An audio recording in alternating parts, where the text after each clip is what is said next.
Welcome to episode 4 of PaigeY Interviews Cambridge Graduates. Today we're going to be talking about the party culture at Cambridge and whether it actually exists. A lot of people do seem to think that Cambridge students spend all their time studying, and we're also going to cover the traditions, which are what make Cambridge Cambridge. They're all very unique to Cambridge and they're what set it apart from other university experiences. Let's get into it.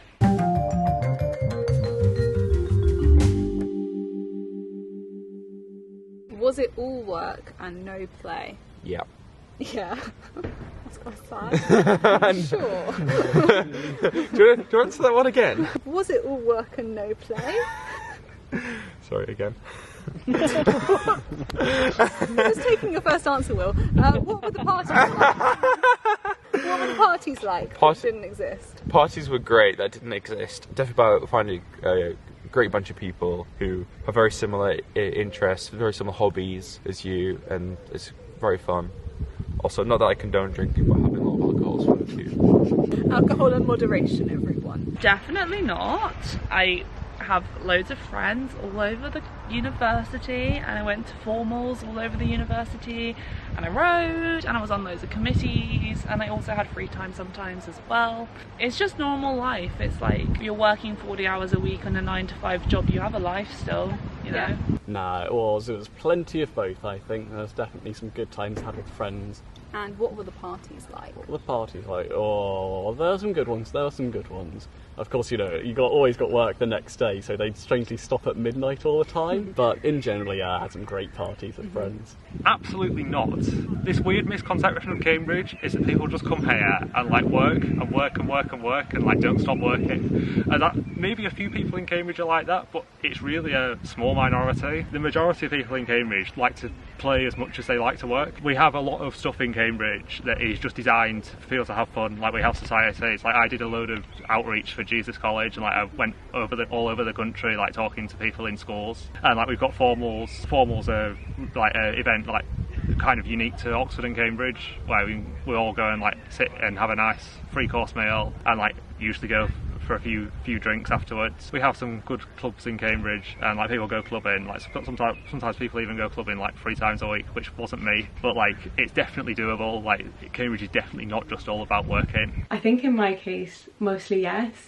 Which is really sad. I think my first 2 years, maybe more so my first year, I struggled to get balance. So it was all work and no play. I had really bad imposter syndrome. I thought that I needed to compensate because everyone was cleverer, and I needed to prove why I deserved to be there, or make up for some gap that I thought was between me and the other English students, which just wasn't there. Like, in retrospect, I'm like, Emma, why were you so silly? I think by second year, I definitely started to get the balance more. And I signed up to way more societies in second year. No, it definitely wasn't. There's really a lot of work, but the good thing about Cambridge is you have a lot of events and stuff organised, especially in like those first few years when you're going to formals all the time. You've got all these like free wine events with your DOS and your subject parties and things. Once the whole thing is over and you have May Week and the May Ball, and even now when you don't have all that stuff, we've had all our friends from last year, like Paige, you graduated last year, coming back up to visit us, and we've just had a great time like doing our own May Ball. And I think that maybe like during the terms compared to some other universities, it is a bit more work and no play. Like sometimes you just feel pressured into like not going on nights out and stuff and just working all the time. But then I found that like since working from home, you don't have the chance to go out and stuff all the time. I feel like I've missed setting myself certain nights where I can do things, because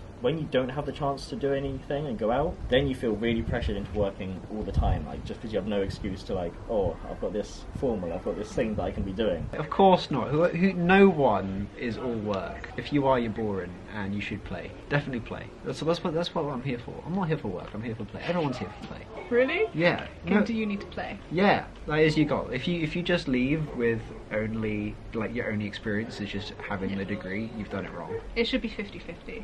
Oh no. No, I disagree. 75-25. No, I think How extreme. I think you achieve the degree, but that's in the background. In the foreground is your own personal growth and the people you meet. Mm-hmm. That's the important part. I remember we did Amy Wine hands. Can I talk about this? Yeah. Where you had to tape a bottle of wine to each hand and you had to drink one bottle, and once you were through that one, only then could you move on to the second bottle. And I remember making it through my first bottle and not making it into my second bottle, and some very nice friends helped me get home. And then the other one that sticks out to me is the Anything But Clothes party. Did you go to that? I missed both of Oh my these. goodness. Okay, so there was an Anything But Clothes party, and the name's in the title, Anything But Clothes, and I remember like making an outfit out of bin bags. That was pretty funny. I remember that being one thing that really surprised me about Cambridge, was that there was a big party culture, because I always thought Cambridge is a really academic institution and people will be a bit nerdy like me and maybe prefer house parties or going to the pub to going out clubbing, or maybe not club so much and like an early night to get to lectures. And when I got here and thought, wow, everyone really likes to party, I was like, what am I doing here? And I was worried about making friends for that reason, but it all worked out anyway. And you don't need to drink to make friends or to have fun. What did you think of the Cambridge traditions? Were they over the top, or did you enjoy them? Oh, I love the Cambridge traditions. Like, it's like something you've never experienced before. Whenever people who haven't been to like Oxbridge ask me what it's like, I do just compare it to Hogwarts or like Harry Potter. It is very much like that. You walk around in your gowns, you go to your big fancy formal hall dinners, and sometimes you're at weird ceremonies where they're speaking in Latin and you have no idea what they're saying and you've got to get up and sign your name in a book, and like that just becomes the norm of Cambridge. When I first got here, it was obviously really weird and you were kind of like, what's going on? And we're standing up and someone's praying in Latin and oh, there's a gong, someone's banging a gong, and it was a really weird experience. But then the longer you're here, the more you get used to it, and then you forget that it's just not normal. And then when you start talking about it with like your non-Cambridge friends or your family back home, they're just like, what are you talking about? I'm glad we made the most of it while we had the chance to. Especially the May Ball, like that is the best thing. I bet everyone's seen your May Ball vlog and it is just so good, fantastic. We've got another one to go to. Yeah, we're gonna go again like next year. Like, I have never experienced a party on that scale before. It is just huge. They're good fun. They're definitely, in general, all a little bit silly, but that's part of the fun, I think. Did you have a favourite one? Oh, I don't know. I think one of the best has to be pennying, where you put a penny in someone's drink and then they have to finish it. Good fun. Do you think that tradition is gone for good now? No, it's coming back. It's coming back. I don't think those are mutually exclusive. I think they are over the top, and I enjoyed them. Exactly. I think they're like, you know, you're at formal, and then the butler comes in like black tie, and he rings the gong, and you're like, this is ridiculous, but you know, it's really fun. Go with it. I love it. I love it. Like, everyone's standing up, someone's at the front speaking Latin, going om nom nom.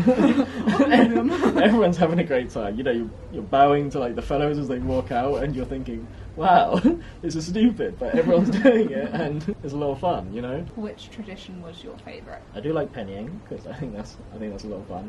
But I also do have a soft spot for the gong. Oh, I just love those formal things, you know. Like they ring an actual gong. Like, who has a gong? I wish I'd rang the gong at one point. Yeah, once at formal, someone did ring the gong, and the butler got very mad. Yeah. I was very much in the camp of a lot of the things here are very dumb and I don't want to do them before I came.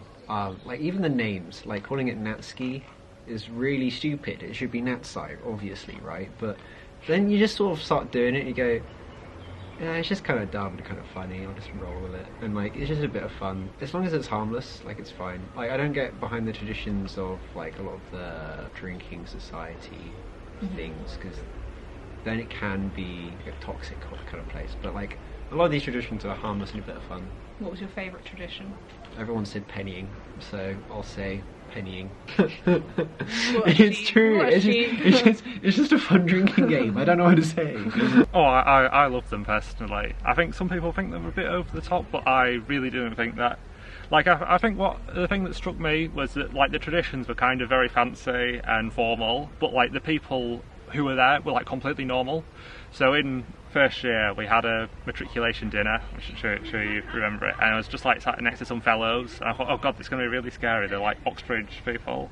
But it turned out that they were just perfectly nice, and they were just chatting to me, oh, this is just a normal person, even though we're like sitting and wearing gowns in this weird hall and like eating a 3-course meal, then it's just like normal people and we're just having a normal conversation about normal things. Did you have a favourite tradition? Well, at Jesus we have a very specific tradition where at the end of the formal hall then all the fellows depart and the last fellow to leave bows to the room, and then we all stand up and applaud, which is crazy. It's apparently been that way for years. I'm not really sure why, because no other Cambridge or Oxford college does that, but it's just a Jesus thing. Oh, they're always good. More traditions the merry, you know. It's a bit of time to do something a bit wacky, a bit crazy. You know, I get bored easily, and traditions are a good way of, you know, quenching that boredom. Favourite one? Favourite one? Oh, Tim said pennying, and I kind of agree. It's a good one. The whole thing of formals is good. I think I like wearing a suit, so I guess that's kind of nice. The tradition of swaps, I guess, I don't know if it's a Cambridge thing, but I like idea of swapping, going out to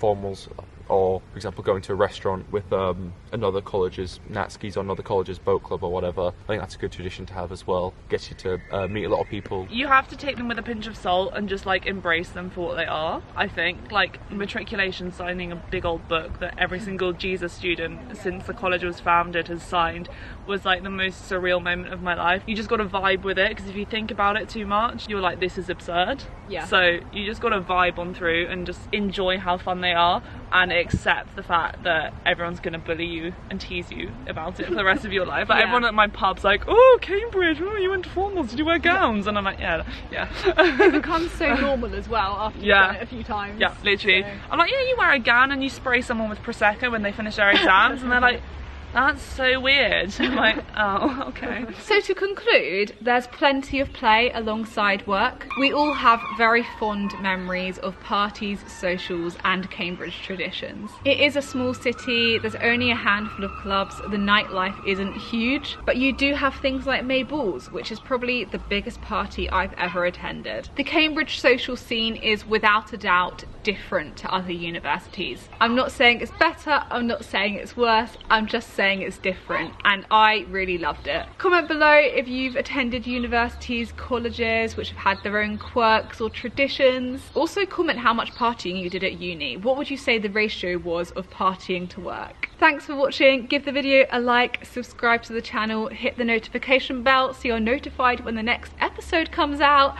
and we'll see you next time. Bye!